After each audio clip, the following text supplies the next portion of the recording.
Bonjour à toutes, bonjour à tous, bienvenue à cette présentation. Aujourd'hui, on va parler de cybersécurité et de PME. Et nous sommes deux pour vous accompagner. Nicolas Chobard, qui est directeur des clients finaux, et moi-même, expert en cybersécurité, directeur des affaires publiques. Donc, c'est une session qui va durer à peu près 45 minutes. C'est une session aussi qui fait partie d'un ensemble plus large de différents webinaires dans lesquels on aborde un très grand nombre de sujets. Et vous allez retrouver ces différents webinaires dans une playlist. Et cette playlist, vous allez la retrouver à la fois sur notre chaîne YouTube, mais également si vous êtes abonné ou inscrit sur Webikeo, qui est une plateforme où on met un certain nombre de contenus de valeur. Bonjour à tous. Salut Nicolas. Est-ce que tu peux te présenter, s'il te plaît, Oui, en deux bien secondes? sûr. Merci à toutes et à tous du coup pour votre participation à cet échange. Comme Benoît a rapidement pu le dire, donc moi je gère la partie échange clients finaux pour EZ France. Ça va faire 12 ans que que je travaille pour EZ. Et le but de mon équipe, c'est d'être un lien entre le client final, l'utilisateur et l'éditeur. Le but étant que tous nos prospects ou clients puissent nous soumettre des questions, quelles qu'elles soient, sur la partie produit et évolution produit. Très bien, merci beaucoup. Donc, je vous propose de passer rapidement à l'introduction de cette présentation. Tout ça par une image qui me semble assez parlante. La question, c'est aujourd'hui, qui pense que son entreprise et même une PME peut continuer à fonctionner sans ce système d'information? J'ai posé cette question il n'y a pas longtemps sur le salon APS, qui est un salon dédié à la sécurité et notamment sécurité industrielle. Je vous avoue qu'il n'y a eu aucune main qui s'est levée, quelle que soit la taille des entreprises participantes à ce salon. Et c'est vraiment un constat que l'on fait tous. L'actualité regorge d'exemples, notamment d'attaques par rançongiciel. On a vu encore là dans les Hauts-de-France un certain nombre de lycées à genoux revenir au papier et au crayon à cause d'attaques de ransomware. Et ça, c'est notamment porté par différents groupes d'attaquants. Les rançongiciels en sont, mais il y a également des groupes d'attaquants qui sont alignés avec des États, sponsorisés par des États. C'est ce que l'on appelle APT. Et ce que l'on constate, c'est qu'il y a une sorte de guerre non déclarée, mais débridée dans le milieu cyber, et que cette guerre va toucher tous les secteurs d'activité. Vous avez ici un exemple du rapport APT, donc Advanced Persistent Threats, donc les menaces et les groupes qui sont liés aux États. Et ce rapport va prendre les différents groupes d'attaquants, vérifier et analyser quelles sont leurs technologies, leurs méthodes d'attaque, et puis ensuite classer leurs cibles à la fois par région, Europe, pays occidentaux, Asie, etc., mais également par secteur d'activité. L'Europe étant bien entendu abondamment ciblée par ces groupes de cybercriminels affiliés à des États. Et puis de l'autre côté, vous avez des groupes qui sont, eux, plutôt attirés par l'appât du gain. En premier lieu, bien entendu, les groupes de rançongiciel. Alors sur ces groupes, ce que l'on va repérer entre 2024 et 2025, c'est qu'il y a une augmentation du nombre d'attaques. Il y a pour autant et en même temps une diminution du nombre de paiements des rançons. Et il y a aussi une augmentation, mauvaise nouvelle, du nombre de groupes de rançongiciels. Ces groupes de rançongiciels sont de plus en plus structurés, ils fonctionnent comme des franchises et ils vont être de mieux en mieux équipés. On va le voir juste après. Les PME ne sont malheureusement pas épargnées par ces groupes de rançongiciels, et ça depuis des années. Simplement, on en parle beaucoup moins. C'est-à-dire que quand une très grande entreprise du CAC 40 ou du SBF 120 se fait attaquer, bah ça fait les gros titres. Vous l'avez certainement vu ces dernières semaines, Jaguar Land Rover en Angleterre, c'est une entreprise complètement industrielle, complètement à l'arrêt. C'est à peu près 30 000 emplois directs touchés, 200 000 emplois indirects impactés, toute une chaîne d'approvisionnement qui est soit fortement ralentie, soit carrément à l'arrêt. En tout cas, les usines Jaguar Land Rover sont à l'arrêt. Et forcément, ça fait parler dans les médias. Par contre, quand on a une petite et moyenne entreprise, on n'est pas d'ailleurs parfois capable de savoir si cette entreprise est à l'arrêt à cause du rançongiciel ou si ce sont des difficultés financières qu'elle avait déjà auparavant. Bref, c'est un petit peu plus compliqué de faire parler de soi quand on est une PME ou une TPE, même une ETI. Donc, il ne faut pas oublier que ces statistiques montrent que ces PME ne sont pas en reste en ce qui concerne les cyberattaques. Et puis, ce que l'on note aussi dans ces groupes d'attaquants, et je vous le disais, ils sont de plus en plus sophistiqués, c'est qu'ils vont utiliser des outils, notamment des EDR killers.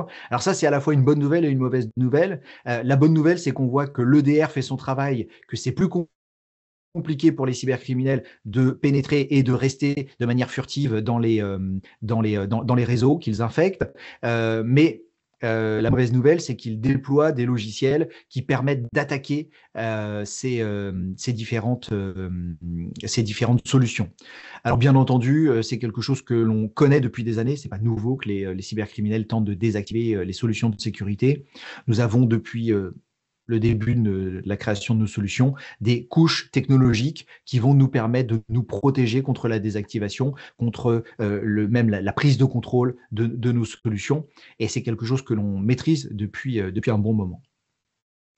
Mais outre ces solutions, on voit aussi que les cybercriminels sont assez inventifs pour passer au travers des différentes couches de protection et qu'ils vont utiliser des outils légitimes, notamment ce qu'on appelle les RMM, donc Remote Management Tool, donc un logiciel qui va permettre de gérer à distance le parc informatique. C'est parfois utilisé par des prestataires informatiques, par l'informatique, même le service informatique en interne, sauf que là, c'est utilisé par les cybercriminels et comme c'est un outil légitime, qui n'est pas un outil d'attaque, eh bien, celui-ci va être utilisé, détourné par les cybercriminels.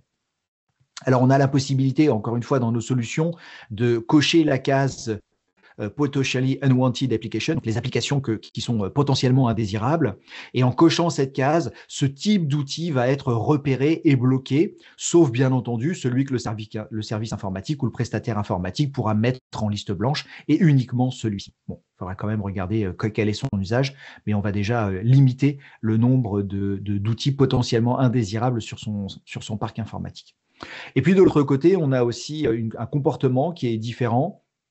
C'est celui qui consiste non pas à chiffrer, mais à voler les informations et à faire du chantage pour que l'entreprise paye afin que ces informations ne soient pas divulguées. Bon, ça, c'est quelque chose qui est plutôt destiné aux très grandes entreprises ou aux entreprises qui ont des secteurs particuliers. Je pense à des secteurs duals comme les drones, par exemple, ou avec des technologies très avancées. On peut être une belle PME, avoir des secrets industriels et pour autant ne pas être dans le CAC ou dans le SBF. Non. Il faut quand même protéger ces secrets-là contre la fuite de données et ou l'espionnage industriel.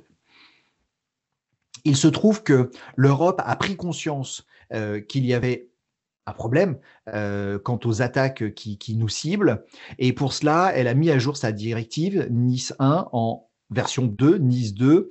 Et cette directive vise à protéger les tissus économiques au travers des entreprises et des institutions qui sont importantes. Alors, je ne vais pas rentrer dans le détail de NIS 2 dans cette présentation, et peut-être même que si on est une PME, on ne sera pas concerné directement par NIS 2. Mais c'est important de le noter tout de même parce que quand on est une PME, on va pouvoir travailler, être sous-traitant, comme avec Jaguar Land Rover, d'entités qui, elles, seront soumises à NIS 2 prochainement. Et dans ce cas-là, et ça fait partie de la directive, on va demander aux sous-traitants de prouver et d'avoir un niveau de maturité cyber suffisant pour pouvoir être toujours en lien avec la société pour laquelle on est sous-traitant. Vous voyez sur ce schéma quels sont les différents secteurs qui sont concernés par NIS 2, NIS 1 tout d'abord, NIS 2 ensuite, et pour savoir d'ailleurs si vous le souhaitez, savoir si vous êtes concerné par NIS 2, eh bien comme il y a des critères à la fois de domaine d'activité, mais également de taille et de nombre d'employés, de chiffre d'affaires, je vous invite à consulter le site qui s'appelle Mon Espace NIS 2, et c'était le site de l'ANSSI, l'Agence nationale de la sécurité des systèmes d'information, qui permettra, en répondant à un questionnaire, de savoir si vous êtes vous-même assujetti à NIS 2. Et puis c'est sorti très récemment, en octobre, le rapport de l'ENISA, donc l'agence, l'équivalent de l'ANSSI, mais au niveau européen. Je vous invite à le consulter, il est vraiment très intéressant. Et au-delà des secteurs qui sont ciblés, eh bien, on voit qu'il y a un certain nombre de moyens qui vont permettre de pénétrer ces différents secteurs ciblés. Et ça, on pourra en reparler juste après avec Nicolas. Et parmi les secteurs qui sont ciblés, ben, on a forcément les administrations publiques. Alors, bien entendu, hein, de différentes manières, parce qu'il y a des DDoS, il y a des attaques en elles-mêmes, des rançongiciels, comme je l'évoquais tout à l'heure, pour des lycées dans les Hauts-de-France. Et puis, vous avez également le secteur des transports qui arrive en deuxième position, les infrastructures et de services numériques, la finance et l'industrie manufacturière. Donc, une grande diversité, des prestataires informatiques qui sont eux-mêmes ciblés et des entreprises de toute taille qui ne font pas exception à la règle. Et le dernier point important sur NIS 2, c'est que au plus les entités qui sont concernées par des réglementations assez strictes, mais structurantes, telles que NIS 1 et NIS 2, vont monter en maturité cyber, au plus les autres entités, si elles ne suivent pas le mouvement, vont se retrouver elles-mêmes ciblées par les cybercriminels parce qu'ils vont choisir la porte d'entrée la plus faible, la plus facile, pour à la fois commettre leurs attaques et ou rebondir pour aller ensuite sur des entités qui sont NIS 2 peut-être et être le maillon faible de la chaîne de NIS 2. Donc voilà, c'est aussi pour ça que l'on fait cette présentation aujourd'hui, pour sensibiliser les PME au fait qu'il ne faut pas qu'elles oublient qu'elles font partie d'un tout et que pour ne pas être le maillon faible, il va falloir passer à la vitesse supérieure.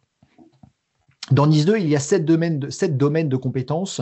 On ne va pas aujourd'hui passer par ces 7 domaines. On va plutôt utiliser un autre prisme de lecture. C'est un prisme que l'on a depuis des années qui s'appelle prédire, prévenir, détecter et répondre. Et ce sont finalement les 4 piliers sur lesquels on va regarder notre cybersécurité. Et on voulait cette présentation interactive avec Nicolas, donc vous allez voir, je parle beaucoup pour l'instant, mais Nicolas va intervenir très rapidement. Et ces 4 piliers sont à la fois référencés dans des guides tels que le guide du prestataire informatique de cybermalveillance.gouv.fr, mais ils sont également dans les 42 règles de l'hygiène de l'ANSSI, ces 2 documents que je vous invite donc à consulter. Et puis un dernier point, je ne pouvais pas ne pas le mettre, parce qu'on est tous concernés par le RGPD, même si on n'est pas tous demain concernés par NIS 2, eh bien il y a quand même une partie conformité, et dans cette partie conformité, eh bien il va falloir passer les différentes règles, directives, règlements qui s'appliquent à nous, et puis faire en sorte que l'on soit conforme à ces futurs règlements. Il y a une personne qui dit très justement dans le chat que NIS 2 n'est pas encore promulgué en France. C'est tout à fait vrai. D'ailleurs, la question c'est quand. Pour autant, on a quand même des éléments qui nous permettent d'avancer. Donc, si vous êtes concerné par NIS 2, je vous invite à prendre les devants et à ne pas juste attendre que ça soit promulgué.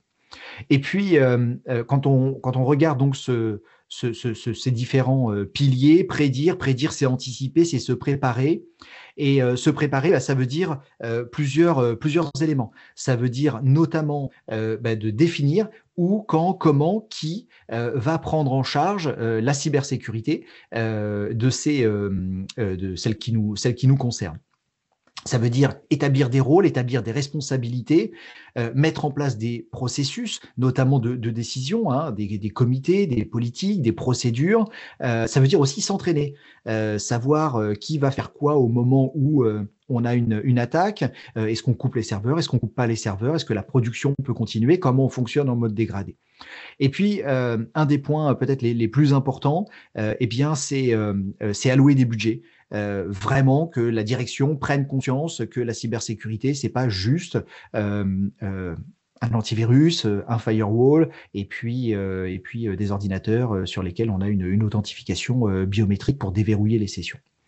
Ça, c'est un point vraiment important, un point global, un point qui finalement n'est pas tellement dans nos prérogatives, c'est plutôt là une partie gouvernance, le rôle d'un prestataire informatique qui va accompagner les sociétés, et puis peut-être le rôle aussi d'un comptable hein, qui va voir l'entreprise pour laquelle il travaille et dire, vous savez, si votre informatique s'arrête, tout s'arrête. Comment ça se passe au niveau au niveau IT, Nicolas, pour cette partie prédire? Oui, alors il y a plusieurs éléments, effectivement, des choses que tu as déjà mentionnées, Benoît, c'est connaître son SI, c'est s'entraîner avec des exercices, et on voit que l'ANSSI nous pousse à le faire. Dernièrement, par exemple, avec les exercices remparts qui ont pu être proposés, et c'est effectivement s'équiper. Et c'est vraiment dans ce sens que pousse EZ avec l'idée d'avoir une plateforme qui soit uniformisée, de façon à avoir une vue qui soit la plus complète possible, de façon à ce que chacun ait une posture de sécurité, connaisse ses failles, et soit prêt, le cas échéant, déjà à savoir sur quoi travailler en premier lieu. Et dans la partie vraiment sécurité, il y a un point qui est important dont on parle souvent, c'est la partie threat intelligence, donc vraiment la capacité des acteurs en cybersécurité à connaître les menaces, les évolutions de menaces actuelles et, si possible, bien sûr, à venir, quelles vont être les cibles qui vont être impactées. Et c'est vrai que c'est toujours intéressant de s'orienter vers des acteurs qui ont un aspect threat intelligence développé, parce que cette threat intel, elle permet aussi de développer derrière le développement de nos solutions de façon générale, et de notre administration. Très bien, merci, merci beaucoup, Nicolas. Threat Intelligence, qui est effectivement, comme tu le disais, un des piliers des Z. Deuxième pilier de prédire, prévenir, détecter, répondre, eh bien, c'est prévenir. Prévenir, ça veut dire anticiper plutôt au niveau matériel, au niveau logiciel, quand on a vu que prédire, c'était plutôt s'organiser. Et prévenir, c'est aussi faire en sorte que l'être humain soit le maillon fort de notre entité, que ce maillon fort puisse arrêter le nombre d'attaques suffisant quand elles arrivent. Alors, on ne va pas faire de lui un expert cyber, mais il ne va pas remplacer différentes couches de solutions. Mais pour autant, eh bien, il va pouvoir arrêter un très grand nombre de menaces, et principalement des menaces d'hameçonnage et ou d'ingénierie sociale. Ça tombe bien, c'est le cybermois, le mois de la cybersécurité, octobre. Donc, on va vous donner quelques formations gratuites pour vos employés. La première, c'est la formation PIX. C'est une formation qui débute normalement dès le collège. Donc, les collégiens devraient être aujourd'hui, en sortant de l'école, formés un minimum. C'est une formation qui est gratuite, qui reprend les bases, qui est plutôt bien faite et très accessible à tout le monde, quel que soit le niveau de maturité cyber et de compréhension cyber de la personne. Ensuite, vous avez Sens Cybercrise. Donc là, on revient sur la préparation. Encore une fois, c'est gratuit. Vous avez des éléments qui sont fournis par Cybermalveillance notamment, et qui vont vous permettre de mettre en place un scénario et faire en sorte que vous puissiez, comme on le disait tout à l'heure, vous préparer, qui fait quoi quand il y a une crise, comment on va documenter cela et qu'est-ce que l'on fait, qui on appelle, si on n'a plus, par exemple, accès à nos ordinateurs ou nos serveurs, où sont stockés les contacts, etc. Et puis, une autre formation gratuite, là, qui est plutôt, encore une fois, comme Pix, plutôt pour les personnes, c'est le MOOC de l'ANSSI. Donc là, on va un peu plus loin. C'est un peu plus complet que Pix, et c'est plutôt destiné, allez, on va dire, aux professionnels ou aux aficionados de la cybersécurité. Et puis, je vous donne deux autres ressources que vous pouvez consulter régulièrement. Nicolas, tu parlais de Cyber Threat Intelligence. Eh bien, c'est le blog welivesecurity.com .com/fr pour la version française. Et vous avez sur ce blog les résultats des recherches menées par nos 11 laboratoires à travers le monde. Et ces recherches s'adressent à la fois aux professionnels de la cybersécurité, avec des recherches liées au groupe de rançongiciel ou au groupe APT, comme on l'a vu juste avant. Mais vous trouverez également des conseils, des constats, des études et des analyses.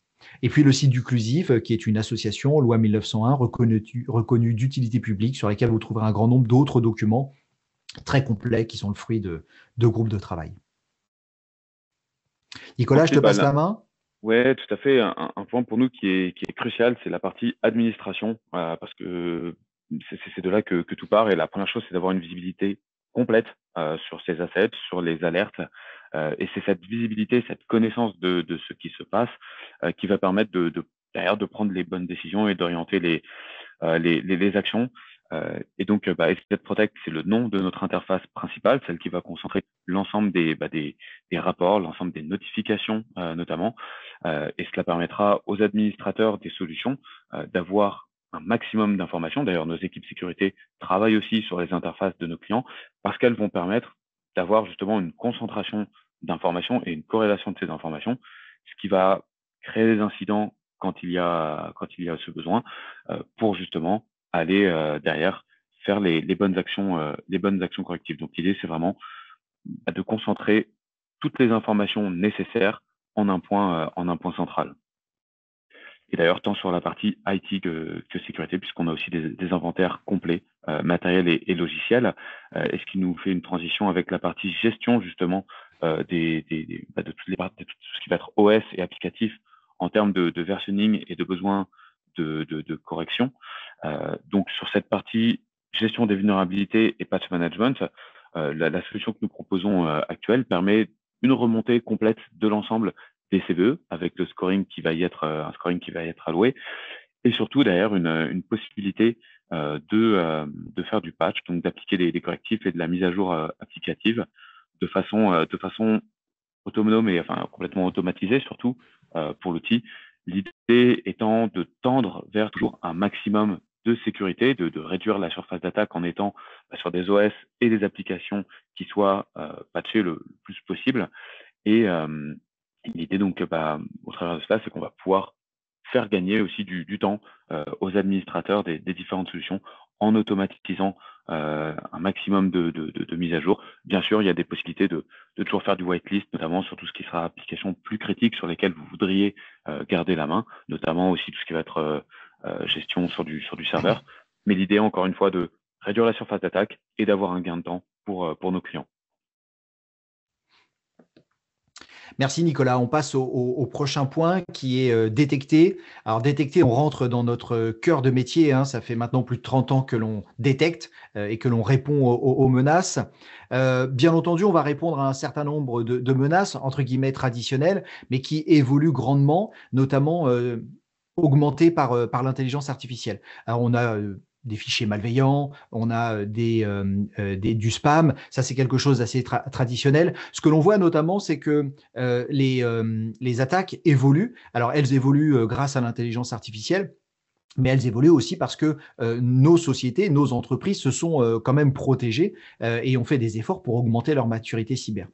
Mitre et Attaque, qui est un framework qui recense les tactiques techniques et procédures des attaquants malheureusement célèbres, des APT, nous montre qu'il y a à peu près 13 étapes pour que le cybercriminel arrive à la fin, à la détonation. Alors ça peut être un rançongiciel, mais ça peut être l'exfiltration de données. On l'a vu, des fois, le rançongiciel n'est même pas détonné.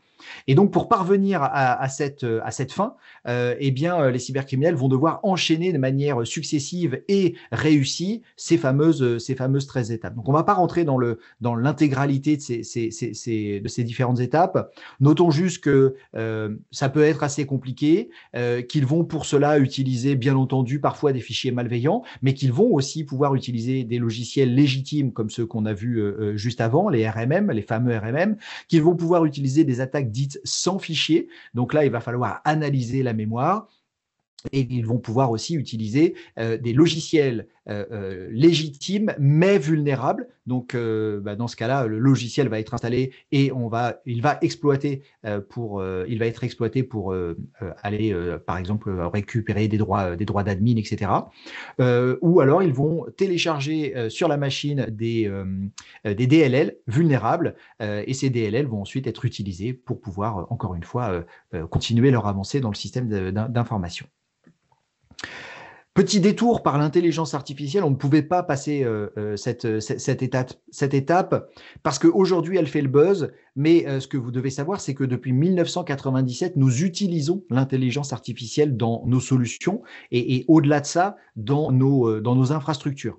Notamment, on le voyait auparavant, les cybercriminels utilisaient principalement des logiciels malveillants ou des spams pour pouvoir pénétrer les entreprises. Eh bien, cette masse d'informations ne pouvait pas être traitée par des humains. On s'en est rendu compte assez vite.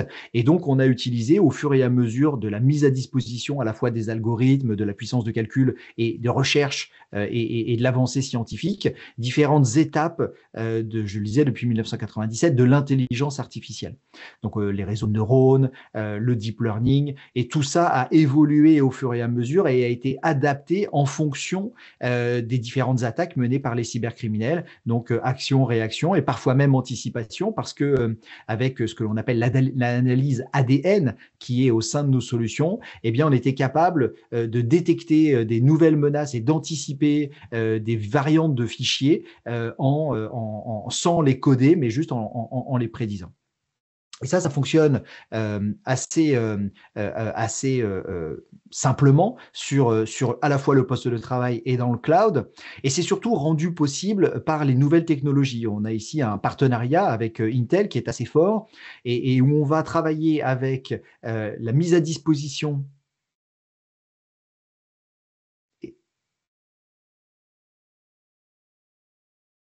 Ah, une question qui est désolé, j'ai été perturbé par une question. Et donc, Intel met à disposition donc des processeurs neuronaux, des processeurs qui n'existaient pas auparavant et qui vont nous permettre, nous, de faire tourner nos algorithmes en local pour détecter plus, mieux, sans pour autant venir ralentir les machines qui ont besoin d'être à la disposition des utilisateurs et non pas des solutions de sécurité. Et quand on voit que l'on atteint la capacité de ces réseaux de neurones sur le processeur en local et que pour autant on a besoin de faire des analyses, et bien dans ce cas-là, on enverra dans le cloud une Sandbox Cloud, qui, elle, va bien entendu bénéficier de notre infrastructure, dire quasiment illimitée, et qui va faire en sorte que tout ce qui est menace inconnue se retrouve joué dans ce fameux cloud pour faire en sorte qu'elle soit détonnée en sécurité et non pas sur les différentes machines. L'intelligence artificielle, n'est pas uniquement utilisée dans des modules de détection de fichiers. On va avoir ces détections dans un très grand nombre d'autres modules. Et là, Nicolas, je vais te laisser la main pour pouvoir nous présenter quelles sont ces technologies. Tu es en mute.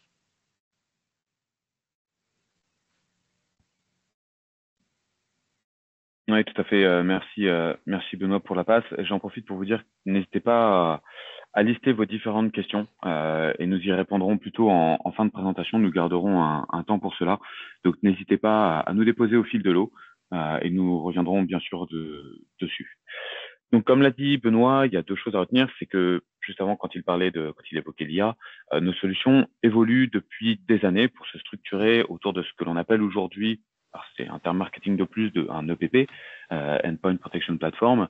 Et l'idée, c'est vraiment ça, c'est d'agréger différents types d'analyses pour arriver à quelque chose de complet. Et vous avez là, sur ce schéma, une image de ce qu'est notre EPP et ce qu'était il y a quelques années notre antivirus, et donc qui a bien évolué de façon à intégrer du comportemental. Il y a deux points à retenir pour moi quand on regarde ce type de schéma. Nous concernant, c'est que, les technos que vous avez ici sont des technos qui sont développés par EZ. Et d'ailleurs, grosso modo, c'est une des marques de fabrique d'EZ. Et c'est aussi pour ça qu'on a toujours un produit qui soit à la fois performant et peu impactant en termes de ressources système et pour l'utilisateur. C'est que l'on parle de l'EPP ou de l'EDR, ou même d'autres sujets comme le chiffrement, on est sur des développements qui sont réalisés par EZ. Il n'y a pas de rachat ou d'incorporation de tout ou partie d'un moteur d'éditeur tiers. On est sur du développement EZ. C'est pour ça qu'il y a cette cohérence. Et le deuxième point, c'est que, comme on le disait, il y a différents types d'analyses, tout simplement pour faire face aux différents types de menaces qui sont en face de nous. Et on n'a même pas besoin, entre guillemets, de faire appel à de l'EDR pour faire du comportemental. Notre EPP en fait déjà. L'EDR sera comportemental, il va venir compléter la partie des analyses, il va venir apporter des détections supplémentaires, complémentaires, mais notre EPP est censé faire face à la grande majorité des menaces présentes dans l'écosystème cyber. Et donc autour de cette EPP vont graviter donc différentes technos, et notamment une qu'il était important pour nous d'évoquer, qui est la sécurisation de la messagerie. Le métier historique des aides sur la détection de menaces a été depuis longtemps transposé sur la partie sécurisation de la messagerie. Donc qu'on soit sur une messagerie on-prem avec de l'exchange on-premise, ou maintenant plutôt en online avec du Office 365 ou même d'ailleurs Google Workspace. Et l'idée, ça va être de proposer des analyses anti-malware, anti-spam, anti-phishing en amont, de façon à ce que il y ait de moindres choses possibles qui arrivent et qui soient malicieuses à l'utilisateur. Euh, et donc, ça passe vraiment par cette analyse en amont. Et d'ailleurs, ce que l'on propose sur la partie mail, à titre indicatif, nous le proposons aussi sur du SharePoint, encore une fois, on-premise, ou du SharePoint online sur 365. L'idée étant d'avoir du coup un écosystème qui soit le plus sain possible sur ce que l'utilisateur final aura en face de lui. Et pour cela, on s'appuie encore une fois sur différentes technologies et pas simplement de la base de signature, mais vraiment également sur du comportemental. Et l'idée donc, ça va être pour nos clients et pour les administrateurs de la solution, d'avoir, comme je l'évoquais rapidement tout à l'heure, une administration qui soit centralisée. Déjà d'avoir une vue complète sur les assets qui sont protégés, les postes, les serveurs. D'ailleurs, on aurait pu rajouter les mobiles. Et puis derrière, de pouvoir y allouer un certain niveau de sécurité euh, avec des productions EPP et avec ensuite différentes briques, qu'on soit vraiment sur de la sécurité en détection de menaces avec des choses comme le Sandboxing Cloud ou l'EDR, mais également plutôt de la sécu au sens large et de la protection de données avec par exemple du chiffrement où on va pouvoir chiffrer directement les disques avec nos solutions et toujours la même chose, administrer ces solutions depuis une interface centralisée. Et à cela, donc, on va pouvoir agréger différents produits. Donc, notamment, on l'évoquait juste avant, la partie messagerie du SharePoint ou sur la partie plus sécurisation de la data, de l'authentification forte. L'idée étant d'avoir une facilitation de la sécurisation pour les administrateurs. Et c'est pour ça que l'on va pouvoir parler directement d'XDR, c'est qu'on va avoir, encore une fois, différents types de solutions pour différents besoins et qui vont être corrélés in fine dans une interface et donc pouvoir allier ces différentes détections, ces différentes remontées pour ensuite pouvoir aller vers de la remédiation. Et sur cette partie remédiation, donc c'est le switch que l'on fait vers la partie répondre. Donc on a vu tout ce qui est prédictif, prévenir, la détection elle-même qui va être faite par nos différentes solutions. Et ensuite, on va pouvoir voir quelle est la réponse qui est proposée. Et la réponse, elle vient de différentes choses. La première chose, c'est bien sûr le produit qui lui-même pourra répondre dans une grande majorité de contextes, que ce soit le PP ou le PP plus EDR. Mais ensuite, il va y avoir les équipes qui vont jouer bien sûr un rôle, que ce soit les équipes clients ou les équipes DZ, dès lors que nos clients auront souscrit à des services notamment que l'on qualifie de MDR, Management de l'EDR, où l'on va pouvoir traiter l'ensemble des alertes.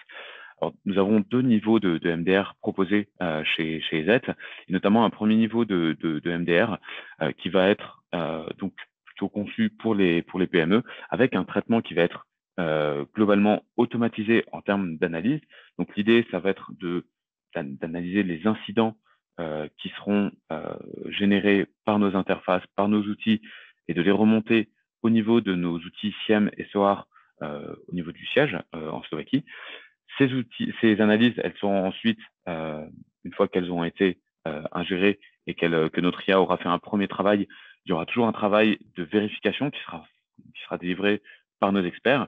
Et en fait, on voit toujours qu'il y a vraiment un triptyque qui est important, c'est la détection, l'alerte et le conseil. Et en fait, c'est là où nos experts vont surtout avoir leur rapport, c'est sur la partie conseil. Sur la partie alerte, on est sur quelque chose de relativement automatisé, où on est aujourd'hui sur un bon niveau de maturité de solution, ce qui permet de rapidement détecter, prévenir le client.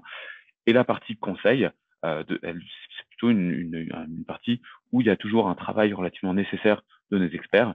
L'idée étant de dire, OK, il y a une détection qui a été faite, on est capable de remonter la chaîne de process, et l'incident originel vient de telle faille, tel exploit, et donc du coup, c'est telle partie que l'on vous recommande de sécuriser ou de patcher. Et c'est là où toute la partie expertise et la partie humaine va aussi avoir un rôle. L'IA apporte un rôle qui est aujourd'hui extrêmement important, permet d'automatiser beaucoup de choses, mais in fine, c'est toujours intéressant d'avoir on va dire une contre-expertise humaine où les humains pourront détecter certaines choses et faire encore une fois, certaines corrélations pour délivrer du conseil. Et au-delà de ce service et de ce qui sera automatiquement délivré, nous proposons en France un service de TAM et d'accompagnement en français. Et pour nous, c'est quasiment quelque chose que l'on propose de façon automatique, à moins que vous disposiez d'équipes relativement structurées en interne, puisque ce TAM, au-delà des actions correctrices et des alertes qu'il pourra vous faire proactivement, il va aussi être là dans un rôle de conseil. L'idée étant que nos clients ne se retrouvent pas seuls face à une interface et face à une détection, mais qu'ils puissent en 24/7 solliciter quelqu'un si besoin était pour avoir encore une fois du conseil euh, face aux différentes alertes, face aux différents éléments qui sont proposés. Et au-delà de la partie donc MDR, management donc de l'EDR, il y a aussi un support toujours qui est disponible. Donc un support standard qui va être intégré à toutes nos offres professionnelles. Et ensuite, sachez que nous proposons également des supports dits premium. La qualification de premium, elle vient principalement de deux choses. Un, c'est que on passe du coup sur des supports en 24/7. Et de deux, et c'est peut-être aussi ça qui est le plus important, c'est malgré tout une priorisation dans la gestion du support qui sera délivré. Mais l'idée étant, bien sûr, et c'est moi le point le plus important, c'est de délivrer, quoi qu'il arrive, un support en français, quoi qu'il arrive. Donc pour conclure l'ensemble de cette présentation et surtout la réponse donc qui est proposée par EZ face aux problématiques qui sont celles auxquelles vous faites face aujourd'hui, c'est d'avoir une gamme de bundles qui soit complète. J'y reviendrai juste derrière. L'idée étant que vous avez déjà sûrement ces outils qui sont en place et de pouvoir mettre en face les bundles, en face des besoins qui sont les vôtres et de ne pas pousser nécessairement des bundles complets si vous avez des choses qui sont déjà en place. Et de deux, la partie pas de coûts cachés. Alors, ça fait surtout appel à la partie service. Lorsque ESAT délivre un service, propose un service, on est sur quelque chose de complet, le plus complet possible. Lorsque vous souscrivez au MDR, il n'y aura pas de devis complémentaires qui vous seront proposés dès lors que vous avez contacté X fois votre interlocuteur TAM en France. Non, dès lors que vous souscrivez à ce type de service, vous pouvez faire appel à nous pour éventuellement faire évoluer des règles sur la partie EDR pour pouvoir évoquer vos différents incidents. Et cette partie-là, on le fait sans discontinuité et sans limitation. Et derrière, donc les bundles que j'évoquais juste avant, vous les avez là, vous avez une image de ce qu'est l'offre B2B aujourd'hui proposée par EZ. Le niveau minimal de sécurisation que l'on recommande, en tout cas, c'est le deuxième niveau, la partie Advanced, qui propose un niveau EPP optimisé, notamment avec des analyses en cloud et des outils comme le ransomware rollback en cas de détection d'un ransomware. Donc, on est sur des niveaux de sécurité déjà pertinents.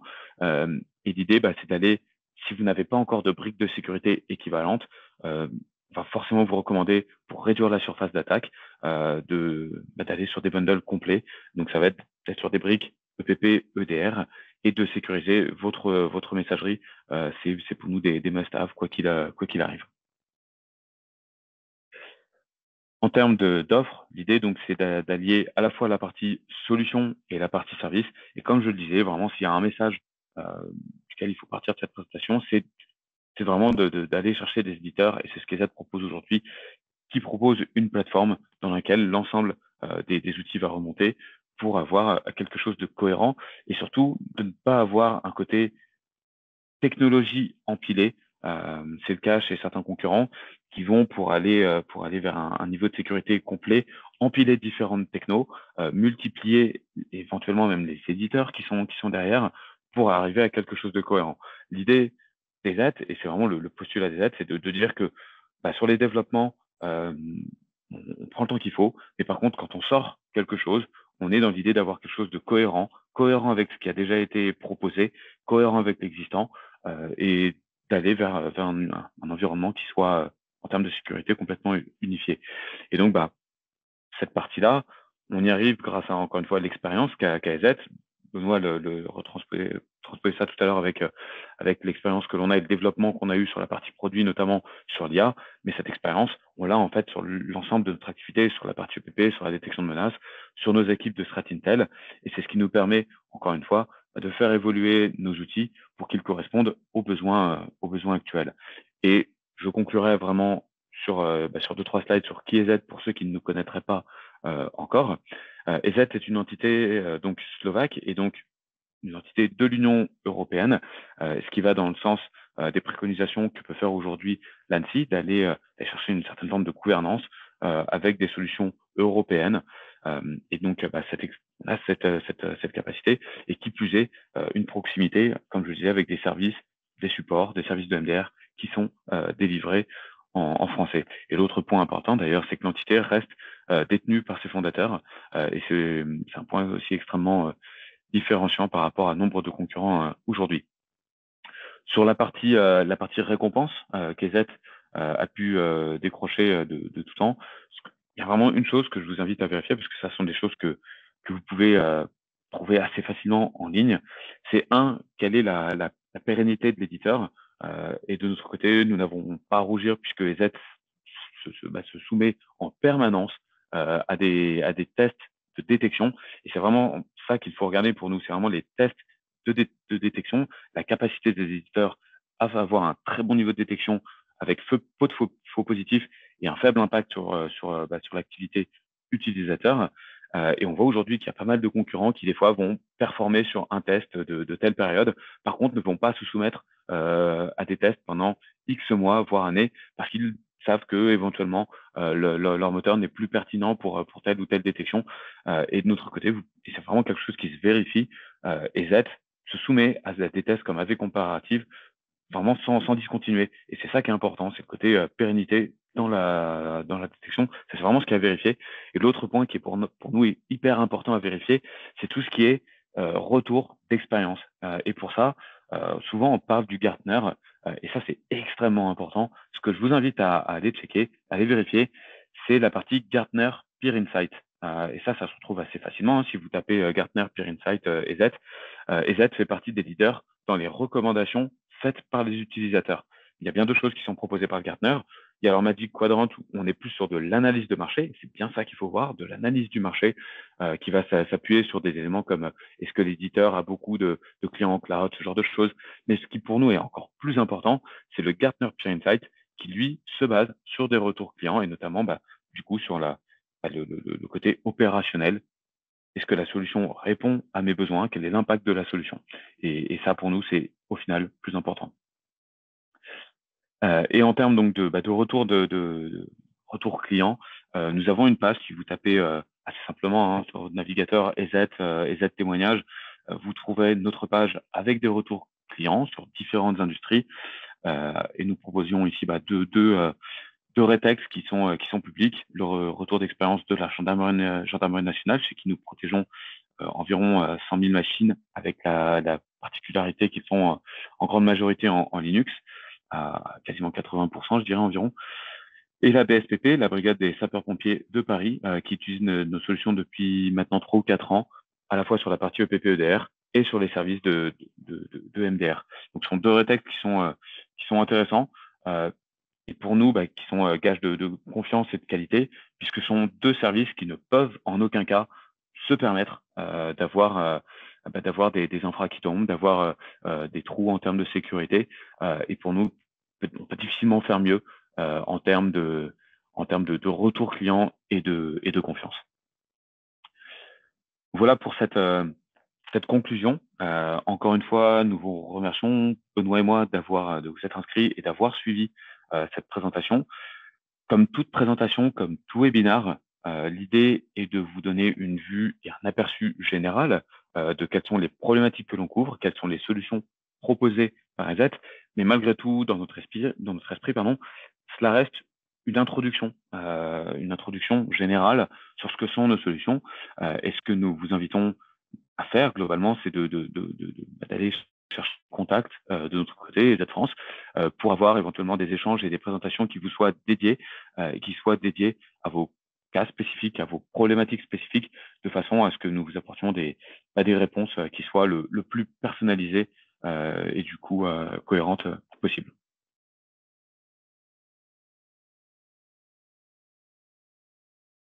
Alors, comme prévu, nous avons gardé un quart d'heure, on est tout pile pour la partie questions-réponses. Donc l'idée, ça va être de maintenant pouvoir évoquer les différents cas de figure. N'hésitez pas à noter vos différentes questions et nous pourrons y revenir. Alors, on va commencer par les premières questions, notamment donc celle de Medo. Première question sur une problématique qui persiste avec un souci de connexion. Alors, sur un souci vraiment spécifique comme celui-là, je vous invite vraiment à ouvrir un ticket support et normalement, vous aurez des réponses qui vous seront proposées quoi qu'il arrive. Sinon, n'hésitez pas aussi à vous rapprocher. Si vous êtes partenaire de votre responsable de compte, si vous êtes client finaux de votre commercial client finaux, on peut aussi faire le lien pour vous auprès du support. Concernant la deuxième question, et je vois qu'un de nos utilisateurs y a répondu, et je vous remercie. La question était, est-ce qu'il existe une solution toujours en local ou est-ce que l'on est obligé de switcher en cloud? Alors, je confirme qu'on a vraiment les deux modèles. On a même des clients qui sont sur des hybrides, même si c'est pas quelque chose que l'on recommande. Vous pouvez tout à fait fonctionner en local comme en cloud. La seule chose, c'est qu'il y a trois fonctionnalités, enfin deux fonctionnalités surtout, pardon, qui ont comme prérequis d'être en cloud, à savoir la gestion des mobiles et la gestion de tout ce qui va être remontée de CVE, de vulnérabilité et application de correctifs. Donc la partie gestion des vulnérabilités et mobile nécessite d'être en cloud. Sinon, vous pouvez tout à fait fonctionner en on-premise. Nous pouvons proposer un niveau de sécu EPP et EDR en on-premise. Ensuite, question suivante, nous avons une question sur la formation des collaborateurs et la partie RSSI. C'est une bonne question parce qu'effectivement, on propose des formations à tous nos partenaires et c'est quelque chose sur lequel on communique énormément. Mais sachez que nous proposons aussi des formations à nos clients. Donc, c'est quelque chose de plus dédié et du coup, c'est vrai qu'on communique moins dessus. On devrait peut-être changer ce point-là. Mais nous proposons des formations dédiées, il n'y a aucun souci. Florian, n'hésitez pas à nous solliciter. Je vais vous noter une adresse dans le chat sur laquelle vous pourrez écrire. Généralement, ce que l'on propose, ce sont des formations à minima sur une demi-journée, sur site ou à distance au choix, où l'on pourra faire un transfert de compétences. Nous avons des formules toutes prêtes où l'on va pouvoir adresser un maximum de sujets. Mais si Florian, vous nous écrivez en amont, on peut tout à fait personnaliser d'ailleurs ces formations. Donc, n'hésitez pas à nous solliciter. Et je vous note à la fin, là, dans le chat, et je le remettrai à la fin, pour les clients finaux, je vous note une adresse, clientfinaux@EZ. N'hésitez pas à nous écrire justement dès lors que vous avez ce type de besoin. Clac, clac, clac. Donc ensuite, chaque service EZ a cette console ou bien il existe une console pour tous les services. Alors globalement, l'idée est d'avoir une console principale dans laquelle l'ensemble des informations remontent. Il y a une exception aujourd'hui encore qui demeure, c'est sur la partie authentification forte qui nécessite sa propre interface. Sinon, globalement, l'ensemble des informations remontent dans la console qui est EZ Protect. Sur la partie EDR, il y a une interface qui est là pour aussi aller plus loin sur la partie forensique ou pour faire évoluer les règles, mais les alertes de l'EDR remontent dans la partie Protect. Donc, globalement, l'idée, c'est bien d'avoir cette interface qui a été un peu le fil conducteur aussi de notre présentation à Benoît et moi-même, qui était de dire que pour arriver à un très bon niveau de sécurité et tout en facilitant la vie des administrateurs qui sont derrière, des équipes sécurité au sens large, quelle qu'elle soit, l'idée d'avoir une interface unique est aujourd'hui primordiale parce qu'il y a plusieurs niveaux de détection. Donc, tout remonte dans EZ Protect, à l'exception de la partie aujourd'hui authentification forte. Ensuite, donc, merci de nous envoyer la presse. Vous recevrez automatiquement, en étant inscrit, un lien qui vous permettra de revoir l'ensemble de la présentation. Pardon. Florian, donc, quid du Gartner? Donc, je vois que mon collègue Romain vous a répondu. Donc, le Gartner Peer Insight, qui, encore une fois, est le pendant de l'analyse Gartner qui, cette fois-ci, se base uniquement sur du retour client. Ensuite, plus un commentaire qu'une question. Je suis on-prem et ça marche super bien. Tant mieux. C'est effectivement ce que l'on cherche à maintenir. Aujourd'hui, effectivement, EZ a vocation de maintenir une offre on-prem. La première raison à cela, c'est qu'on a toujours énormément de clients qui ont ce souhait de rester sur la partie sécu en on-premise. Et il n'y a pas forcément de choix mieux qu'un autre. On va tendance à avoir préconisé le cloud dès lors que c'est quelque chose compliqué à gérer pour vous. Vous manquez éventuellement de moyens humains, notamment pour maintenir à jour les différentes solutions. Et du coup, le cloud, c'est la facilité. C'est EZ qui prend en charge cette problématique. Et donc, forcément, le cloud, on aura un apport de sécu qui est que vos infras seront toujours à jour. Et pour autant, le on-premise continue d'être intéressant sur bon nombre d'activités. EZ étant européen, nous travaillons avec énormément d'entités étatiques, plusieurs ministères. On a parlé de la gendarmerie et de la BSPP qui utilisent nos solutions. Et sur des clients étatiques de façon générale, on sera toujours sur du on-premise. Donc, si vous utilisez du on-prem, aujourd'hui, pas d'inquiétude, on a vocation à maintenir opérationnels ces environnements.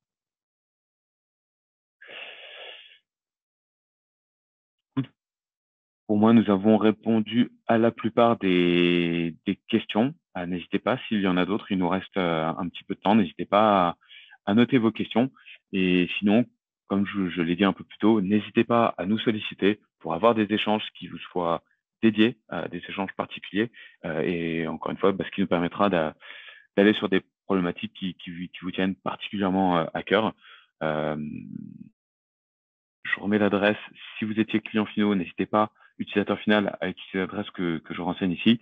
Si vous êtes partenaire, n'hésitez pas à plutôt contacter directement votre responsable de compte. Et de la même façon, si vous êtes client finaux, vous pouvez aussi d'ailleurs vous rapprocher de votre partenaire en parallèle de mon équipe. L'idée, c'est que l'équipe client finaux ne se substitue pas au partenaire, mais vient bien en renfort du partenaire. Donc, n'hésitez pas à solliciter l'un et l'autre. Et merci à vous, Florian, aussi pour votre présence. Et très bonne journée également. Merci beaucoup. Excellente fin de journée. Au revoir. Excellente journée à tous. Et une dernière fois, Médo, comme je vous disais un petit peu plus tôt, je vous invite à vraiment revenir vers les équipes support et un ticket si vous avez une problématique qui persiste. Et sur ce, excellente journée à tous. Merci encore pour votre présence et à très bientôt.